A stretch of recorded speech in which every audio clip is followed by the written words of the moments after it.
எல்லாரும் கரங்களை உயர்த்தி தேவனை நோக்கி பார்ப்போம். ஆண்டவரே, நான் ஆயத்தப்பட வேண்டும். நீர் பிரியப்படுகிறபடி நான் ஆயத்தப்பட வேண்டும். இந்த கர்த்தருடைய சபை ஒரு முன் மாதிரியாக இருக்கிறது என்று நீ சொல்லியிருக்கிறீரே ஆண்டவரே. நீர் செய்ய போகும் கிரியைகளுக்கு, மகத்துவமான காரியங்களுக்கு, இந்த பட்டணத்துக்கு, இந்த பட்டணத்துல அவர் ஒரு முன் உதாரணமாக இருக்க போகிறது என்று நீ சொல்லியிருக்கிறே ஆண்டவரே. அந்த முன் உதாரணமாக இருக்கும் இந்த ஆலயத்துல உம்முடைய முழு விருப்பத்தின்படி, உம்முடைய முழு சித்தத்தின்படி நாங்கள் எல்லாரும் செயல்பட வேண்டும் ஆண்டவரே என்று எல்லாரும் வாய் தந்து கேளுங்க, வாய் தந்து பேசுங்க. இந்த பட்டணத்துக்கு இல்ல, பட்டணத்திலேயே ஒரு முன் உதாரணமாக இந்த ஆலயம் இருக்க போகிறது. அதற்காகவே விசேஷமாக இந்த ஆலயத்தை தேவன் தேர்ந்தெடுத்திருக்கிறார். அதற்காகத்தான் இங்கே இது வானத்தின் வாசலாக இருக்கும் என்று தேவன் சொல்லியிருக்கிறார். அதனால தான் இங்கே தேவ தூதர்கள் ஏறுவதும் இறங்குவதுமாக இருக்கும் என்று சொல்லியிருக்கிறார். அதனால தான் இங்கே இது அப்பத்தின் வீடாக இருக்கும் என்று சொல்லியிருக்கிறார். அதனால தான் இங்கே இது ஜெப வீடாக இருக்கும் என்று சொல்லியிருக்கிறார். அதனால தான் இங்கே வாசம் செய்வேன் என்று அவர் சொல்லியிருக்கிறார். அதனால் இது தேவன் தனக்கென்று தெரிந்து கொண்ட ஒரு ஸ்தலம். இதோ இயேசு கிறிஸ்து யூத ராஜ சிங்கத்தை போல நம் நடுவிலே இப்பொழுது வந்து நின்று கொண்டிருக்கிறார். Thank you mighty God, thank you mighty God. இந்த யூத ராஜ சிங்கத்தை போல இந்த ஸ்டேஜுக்கு கீழே நடுவில் நின்று கொண்டு அமர்ந்த வனமாக தலையை நிமிர்ந்து முன்கால் நிமிர்ந்த பட்டவனாக அப்படியே தலை நிமிர்ந்து உங்கள் எல்லாரையும் உற்று பார்த்து கொண்டிருக்கிறார். Thank you God, thank you God. தன் சொந்த இடத்துல நின்று ஆளுகை செய்வதை போல, இது என்னுடைய சொந்த இடம், இது என்னுடைய ஸ்தலம் என்று உரிமை பாராட்டி பார்ப்பதை போல அவர் உங்கள் எல்லாரையும் பார்த்து கொண்டிருக்கிறார். Thank you God, thank you God, thank you God. எனக்காக ஓடுகிறவன் எவன் இங்கே உண்டு? எனக்காக நடக்கிறவன் யார் இங்கே உண்டு? எனக்காக ஆராதனை செய்கிறவன் யார் இங்கே உண்டு? எனக்காக திறப்பில் நின்று பரிதிப்பவன் யார் இங்கே உண்டு?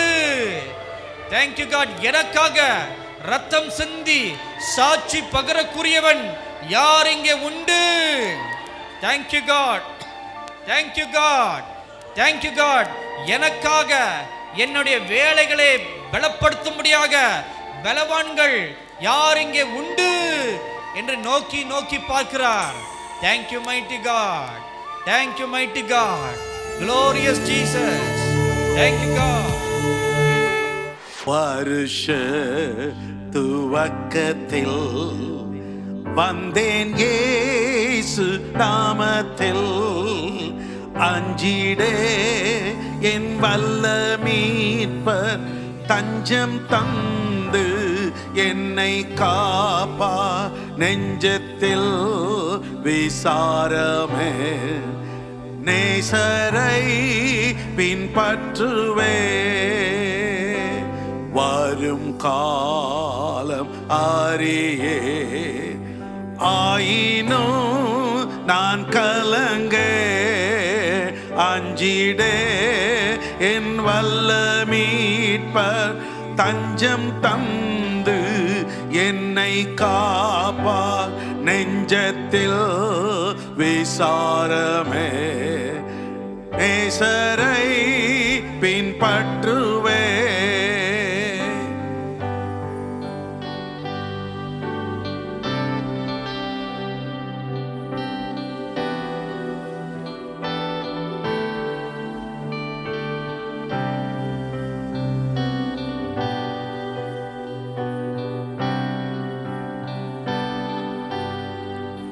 சாத்தான் வந்தேதித்தாலும் சத்ரு மூர்க்கம் கொண்டாலோ, அஞ்சிடே என் வல்ல மீட்பர் தஞ்சம் தந்து என்னை காப்பார், நெஞ்சத்தில் விசாரமே நேசரை பின்பற்றுவே,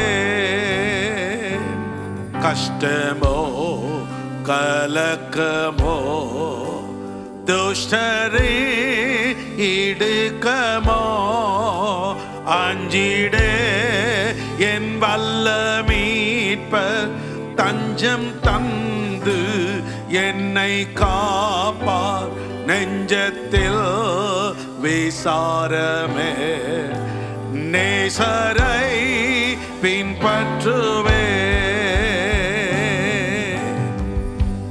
சுகமோ வியாதியோ துக்கமோ மகிழ்ச்சியோ அஞ்சிடே என் வல்ல மீட்பர் தஞ்சம் தந்து என்னை காப்பார் நெஞ்சத்தில் விசாரமே நேசரை பின்பற்றுவே. வருஷத்தின் துவக்கத்தில் நம் தேவன் நமக்கு பாராட்டின இரக்கம் பெரியது.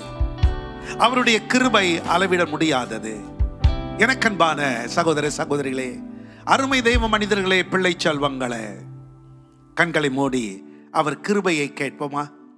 பரிசுத்தமுள்ள எங்கள் நல்ல தந்தையே, இவ்வாராதனையிலே ஒன்றிணைக்க செய்த கிருபைக்காக உமக்கு நன்றி அப்பா. நாங்கள் நிர்மூலமாகாமல் இருக்கிறது உங்க கிருபை. ஆராதிக்க நாங்கள் கூடி வந்திருக்கிறோம். ஆண்டவரின் பொற்பாதத்தில் விழுந்து முத்தமிடுகிறோம். எத்தனை கஷ்டங்கள், எத்தனை பாடுகள் உலகத்தில், எத்தனை நோயின் கோரவமான காரியங்கள், இவைகளுக்கு நடுவிலே கிருபை, உங்க கிருபை. அதற்காக உமக்கு நன்றி சொல்கிறோம். இவ்வாறாதனை முழுமையும் கர்த்தர் பொறுப்பெடுப்பீராக. தேவனுடைய மகிமையை தம் பிள்ளைகள் காணட்டும். எந்த நிலையில் இந்த ஆராதனையில் தம் பிள்ளைகள் கலந்திருக்கிறார்களோ நாங்கள் அறியோம். என்றாலும் அற்புதங்களை செய்கிறவர், அதிசயமானவர் எங்கள் நடுவில் இருக்கிறதே. உம் பிள்ளைகளுக்கு நீர் அற்புதங்களை செய்தரலும். தொடர்ந்தும் திருநாமம் மகிமைப்படட்டும். அருள்நாதர் இயேசுவின் நாமத்தில் பிதாவே, ஆமென். கிருபை, தகுதி இல்லாதவருக்கு தேவன் பாராட்டும் இரக்கம், அதற்கு பெயர்தான் கிருபை. அன்பானவர்களே, உங்களையும் என்னையும் இந்நாள் வரையும் காத்தது அவர் கிருபை. அதை எண்ணி நாம் பாடுவோமா? நல்ல மகிழ்ச்சியோடு கைகளை தட்டி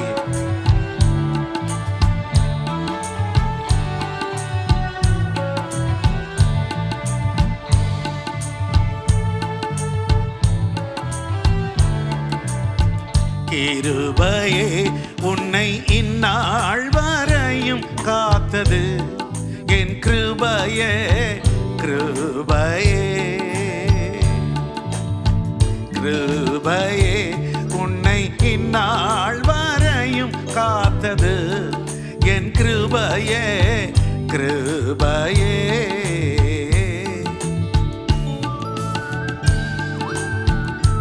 அவருடைய கிருபை எண்ணி பாடுங்கள்.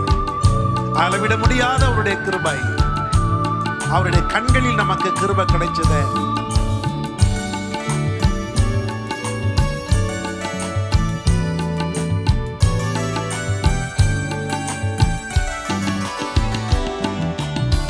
பாதையில் கஷ்டம் அணுகிடும் போது பங்கம் வரா நான் உன்னை தாங்கினேன். பாதையில் கஷ்டம் அணுகிடும் போது பங்கம் வரா நான் உன்னை தாங்கினேன். பலமீந்தன் கரத்தால் தூக்கினேன் உன்னை நான், பலமீந்தன் கரத்தால் தூக்கினேன் உன்னை நான். எந்தன் அன்பீனா உன்னை நிறுத்த, எந்தன் அன்பீனா உன்னை நிறுத்த. கிருபையே உன்னை இந்நாள் வரையும் காத்தது என் கிருபையே, கிருபையே.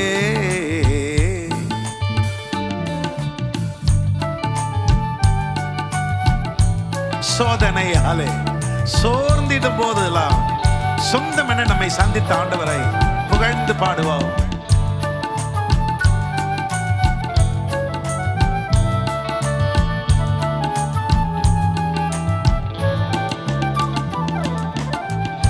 சோதனையாலே சோர்ந்திடும் போது சொந்தமென நான் உன்னை சந்தித்தேன். சோதனையாலே சோர்ந்திடும் போது சொந்தமென நான் உன்னை சந்தித்தேன். ஜோதியை உள் மின்னல் ஜொலித்திட செய்திட்டேன். ஜோதியை உள் முன்னில் ஜொலித்திட செய்திட்ட. ஜெய கீதங்கள் பாட வைத்திட்டே. ஜெய கீதங்கள் பாட வைத்திட்டே. கிருபையே உன்னை இந்நாள் வரையும் காத்தது என் கிருபையே கிருபையே.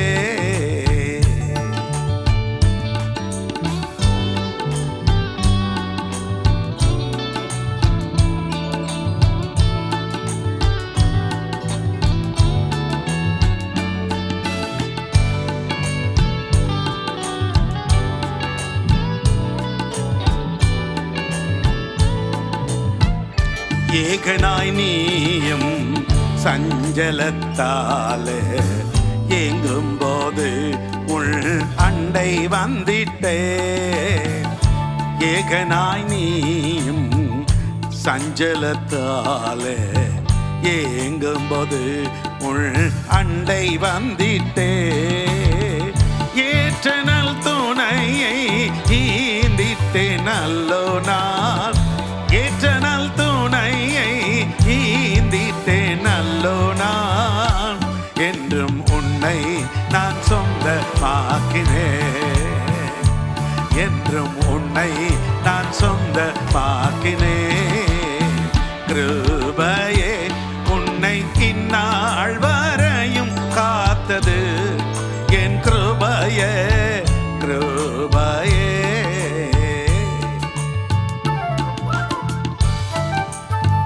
நல்ல கரங்களை தட்டி ஜெயமான ஒரு வாழ்க்கை வாழ்வதற்கு தேவன் அருள் புரிந்ததை எண்ணி பாடுவோம்.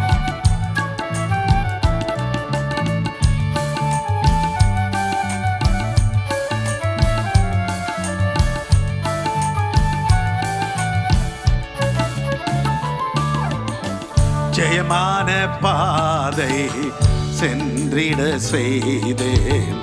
செப்பமாக உள் கரம் பிடித்தே. ஜெயமான பாதை சென்றிட செய்தே. செப்பமாக உள் கரம் பிடித்தே. ஜெய ஜெய கீதங்கள் தோனித்திட செய்திட்டே. ஜெய ஜெய கீதங்கள் தோனித்திட செய்தேனே. சேவை செய்யவும் கிருபை தந்தேனே. சேவை செய்யவும் கிருபை தந்தேனே. கிருபையே உன்னை இந்நாள் வரையும் காத்தது என் கிருபையே கிருபையே.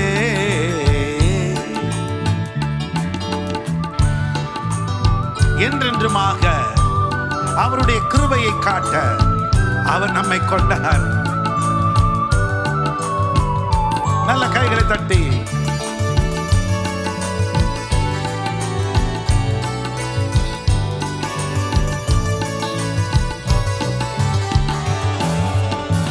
என்றென்றுமாக என் கிருபை காட்ட கொண்டேன் உன்னை இம்மண்ணில் பிரித்தே.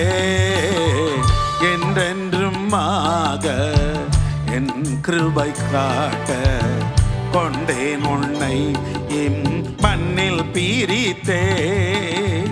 என்னாரும் மகனே காப்பேனே உன்னை நான்.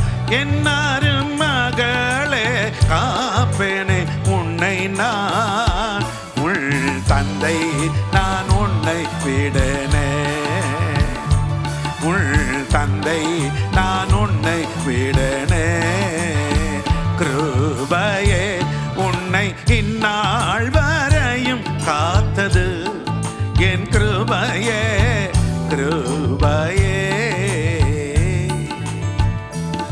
என்னவென்று வர்ணிப்பது, என்னவென்று புகழ்வது, என்னவென்று சொல்வது? இன்றைக்கு நான் நிற்கிறேன் என்றால் அவருடைய கிருபை. என்னை நீங்கள் பார்க்கிறீர்கள் என்றால் அவருடைய கிருபை. என் சத்தத்தை நீங்கள் கேட்கிறீர்கள் என்றால் அவர் கிருபை. லட்சோப லட்ச மக்கள் இந்த கொரோனா காலத்தில் இவ்வுலகை விட்டு கடந்து போன பின்பு ஏன் என்னையும் உங்களையும் கர்த்தர் வைத்திருக்கிறார்? அவருடைய அந்த ஜீவன் நமக்குள் நதியாக வந்ததினால்தான் இன்றைக்கு நாம் பீதியின்றி வாழுகின்றோம். வீதியில் இருக்க வேண்டிய என்னை மேடையில் ஏற்றி அழகு பார்த்த அந்த தெய்வம் எனக்குள் அவர் வாசம் பண்ணுகிறதுனால்தான் என் எண்ணங்களை எல்லாம் எடுத்து போட்டு ஆவிக்குரிய ரீதியில் எனக்கு அவர் தனது வல்லமையை கொடுத்து என் பலவீன பகுதிகளில் எல்லாம் அவர் பலனாக மாறி ஆவியின் வரங்களினால் என்னை அபிஷேகித்த அந்த ஆண்டவனை, ஜீவநதியே எந்தன் உள்ளத்தில் பாய்ந்து செல்லட்டுமே என்று இன்றும் நான் கேட்கிறேன். ஓச்சேரியில் வாழ்ந்த அன்பு பாஸ்டர் அலெக்ஸ் அவர்கள் இயற்றிய ஒரு அற்புதமான பாடல். 2002 இந்த பாடல் கொடிகட்டி பறந்தது என்று சொல்வேனே. ஆனால் மொழி தெரியாதவர்கள் எல்லாம் இந்த பாடலை கற்றுக்கொண்டு கொரியர்கள் எல்லாம் வந்து பாடினார்கள். ஜீவநதியே எந்தன் உள்ளத்தில் பாய்ந்து செல்லட்டுமே. பாடுவோமா? ஜீவநதியே எந்தன் உள்ளத்தில் பாய்ந்து செல்லட்டுமே. ஜீவநதியே எந்தன் உள்ளத்தில் பாய்ந்து செல்லட்டும். எல்லாரும் கேளுங்க. ஜீவநதியே எந்தன் உள்ளத்தில் பாய்ந்து செல்லட்டுமே. மாம்சத்தின் எண்ணங்கள் எல்லாம் என்னில் மறைந்து போகட்டுமே. மாம்சத்தின் எண்ணங்கள் எல்லாம் என்னில் மறைந்து போகட்டுமே. ஜீவநதியே எந்தன் உள்ளத்தில் பாய்ந்து செல்லட்டுமே. பாடுங்க. ஜீவநதியே எந்தன் உள்ளத்தில் பாய்ந்து செல்லட்டுமே.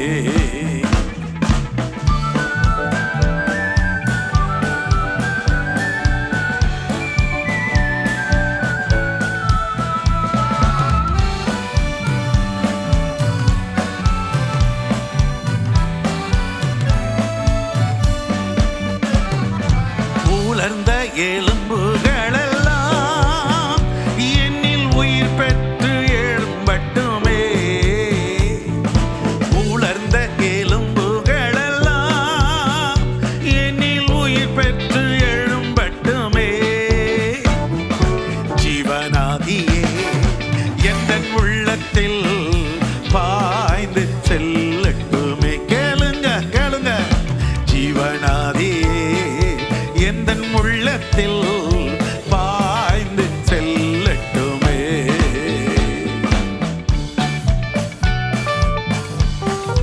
ஆமென். உங்கள் பலவீன பகுதிகள் எல்லாம் அவர் பலத்தால் இப்பொழுது இதை கட்ட போகிறார்.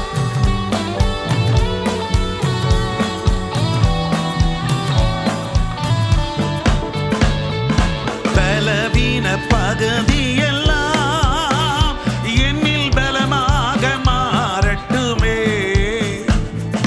பலவீன பகுதியெல்லாம் என்னில் பலமாக மாறட்டுமே. ஜீவநதியே எந்தன் உள்ளத்தில் பாய்ந்து செல்லட்டுமே. ஓ ஜீவநதியே எந்தன் உள்ளத்தில் பாய்ந்து செல்லட்டுமே. Holy God, hallelujah. நல்ல கைகளை தட்டி